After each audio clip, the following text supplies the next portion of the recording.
قرآن ہے میرا رہنما، قرآن شفا ہے، نور ہے قرآن، جلا دل کی میرا قرآن، رضا رب کی میرا قرآن، قرآن قرآن۔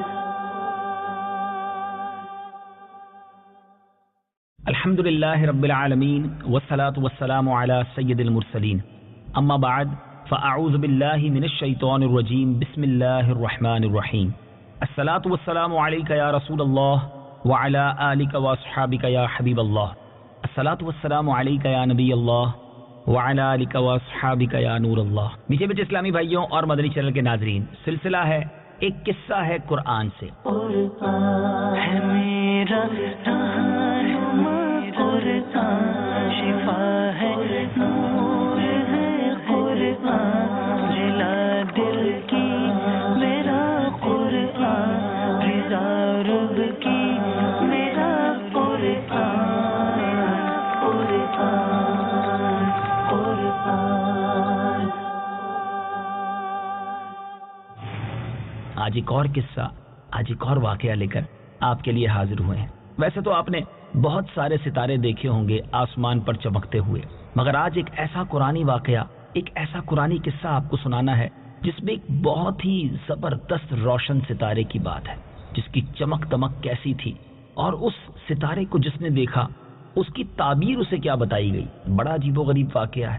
حضرت ابراہیم علیہ السلام کا بہت پیارے انداز میں اس واقعے میں ذکر خیر ہے۔ آئیے آپ کو یہ واقعہ سناتے ہیں۔ مفسرین کا بیان ہے کہ نمرود بن کنعان بڑا جابر بادشاہ تھا۔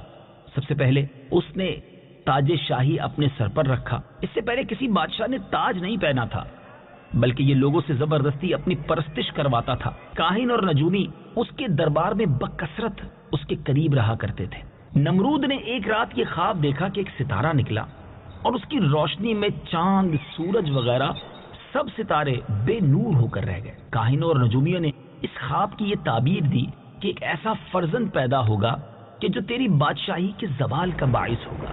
یہ سن کر نمرود بے حد پریشان ہو گیا اور اس نے یہ حکم دے دیا کہ جو بھی بچہ پیدا ہو، جو بھی لڑکا پیدا ہو، اس کو قتل کر دیا جائے۔ اب اس شہر میں ہزاروں بچے قتل کر دیے گئے، مگر تقدیرات الہیہ کو کون ٹال سکتا ہے۔ اسی دوران حضرت ابراہیم علیہ السلام پیدا ہو گئے اور بادشاہ کے خوف سے ان کی والدہ نے شہر سے دور پہاڑ کے غار میں ان کو چھپا دیا، اور اس غار میں چھپ کر آپ کی والدہ آپ کو روزانہ دودھ پلایا کرتی تھی۔ بعض مفسرین کا قول ہے کہ 7 برس کی عمر تک، اور بعضوں نے یہ تحریر فرمایا کہ 17 برس تک آپ اسی غار میں پرورش پاتے رہے۔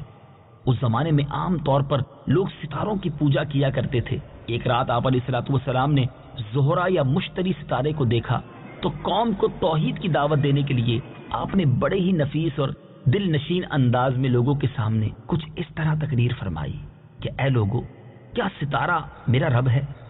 پھر جب وہ ستارہ ڈوب گیا تو آپ نے فرمایا کہ ڈوب جانے والوں سے میں محبت نہیں رکھتا۔ پھر اس کے بعد جب چمکتا چاند نکلا تو آپ نے فرمایا کیا یہ میرا رب ہے؟ مگر جب وہ بھی غروب ہو گیا تو آپ نے فرمایا کہ اگر میرا رب مجھے ہدایت نہ فرماتا تو میں بھی انہی گمراہوں میں سے ہوتا۔ پھر چمکتے دمکتے سورج کو دیکھا تو آپ نے فرمایا یہ تو ان سب سے بڑا ہے، کیا یہ میرا رب ہے؟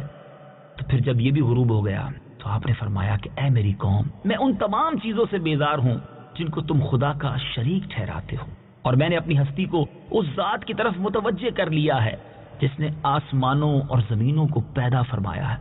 بس میں صرف اسی ایک ذات کا عابد اور پجاری بن گیا ہوں، اور میں شرک کرنے والوں میں سے نہیں ہوں۔ پھر ان کی قوم ان سے جھگڑا کرنے لگی تو آپ نے فرمایا کہ تم لوگ مجھ سے خدا کے بارے میں جھگڑتے ہو۔ اس خدا نے مجھے ہدایت دی ہے اور میں تمہارے جھوٹے معبودوں سے بالکل نہیں ڈرتا۔ سن لو، بغیر میرے رب کے حکم کے تم لوگ میرا کچھ نہیں بگاڑ سکتے۔ میرا رب ہر چیز کو جانتا ہے، کیا تم لوگ میری نصیحت کو نہ مانو گے؟ اس واقعے کو بڑے ہی خوبصورت انداز میں قرآن مجید میں کس طرح بیان کیا گیا ہے، آئیے قرآن پاک کی آیات سنیے اور پھر اس کا ترجمہ سنیے۔ فلما جن عليه الليل رأى كوكبا قال هذا ربي فلما أفل قال لا أحب الآفلين. ترجمہ: پھر جب ان پر رات کا اندھیرا چھایا تو ایک تارا دیکھا، فرمایا کیا اسے میرا رب ٹھہراتے ہو؟ پھر جب وہ ڈوب گیا تو فرمایا میں ڈوبنے والوں کو پسند نہیں کرتا. فلما رأى القمر بازغا قال هذا ربي فلما أفل قال لئن لم يهدني ربي لأكونن من القوم الضالين.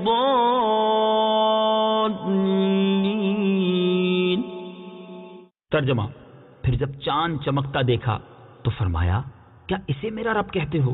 پھر جب وہ ڈوب گیا تو فرمایا اگر مجھے میرے رب نے ہدایت نہ دی ہوتی تو میں بھی گمراہ لوگوں میں سے ہوتا.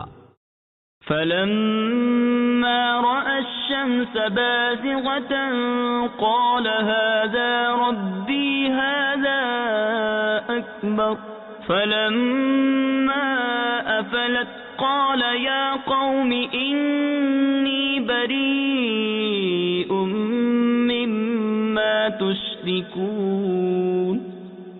ترجمہ: پھر جب سورج کو چمکتا دیکھا تو فرمایا کیا اسے میرا رب کہتے ہو؟ یہ تو ان سب سے بڑا ہے. پھر جب وہ ڈوب گیا تو فرمایا اے میری قوم میں ان چیزوں سے بیزار ہوں جنہیں تم اللہ کا شریک ٹھہراتے ہو. انی وجہت وجہی للذی فطر السماوات والارض حنیفا وما انا من المشرکین. ترجمہ: میں نے ہر باطل سے جدا ہو کر اپنا منہ اس کی طرف کیا جس نے آسمان اور زمین بنائے اور میں مشرکوں میں سے نہیں. میٹھے میٹھے اسلامی بھائیوں، اس واقعے سے ہمیں سیکھنے کو کیا ملا؟ کتنا پیارا انداز، کتنا نفیس اور دل نشین انداز، بات سمجھانے کا کتنا خوبصورت انداز حضرت ابراہیم علیہ السلام نے اختیار کیا. نہ سخت کلامی کی، نہ کسی کی دل آزاری کی، نہ کسی کے جذبات کو ٹھیس پہنچایا، نہ کسی کو غصہ دلایا. بس اپنے مقصد کو بڑے حسین پیرائے میں بیان کیا اور منکرین کے سامنے دلیل کے ساتھ پیش کر دیا. یہاں ان مدنی چینل کے ناظرین کے لیے زبردست درس عبرت ہے جو اپنی بات کو ثابت کرنے کے لیے سخت گوئی پر اتر آتے ہیں، دل آزاریوں پر اتر آتے ہیں، جھگڑا کرنے لگ جاتے ہیں. نہیں میرے میٹھے اسلامی بھائیوں، اپنی بات پیار سے بھی سمجھائی جا سکتی ہے، دلیل کے ساتھ اچھے انداز میں بھی سمجھائی جا سکتی ہے.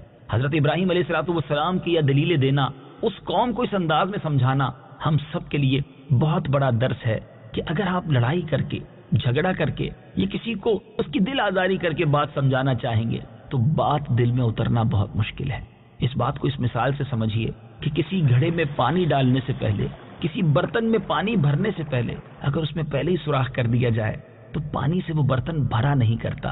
ہم بعض اوقات بات شروع کرنے سے پہلے، بات سمجھانے سے پہلے کسی کو ذلیل کر کے اس کا دل توڑ کر پہلے ہی دل میں سوراخ کر دیتے ہیں اور پھر ہم کہتے ہیں ہماری بات سامنے والا مانتا نہیں. آپ نے اپنی جگہ ہی کھو دی ہے اس کے دل کے اندر سے.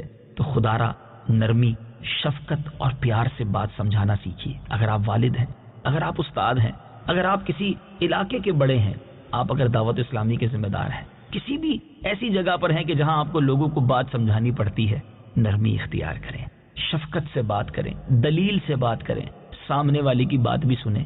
انشاءاللہ آپ کی بات اگر صحیح ہوئی تو دل میں ضرور جگہ بنائے گی. دعوت اسلامی کا مدنی ماحول آپ کے سامنے ہے اور امیر اہل سنت کی مثال ہمارے سامنے ہے. آپ اکیلے ہی دعوت اسلامی کے اس پیغام کو لے کر چلے تھے. آج کروڑوں ساتھی کیسے بن گئے؟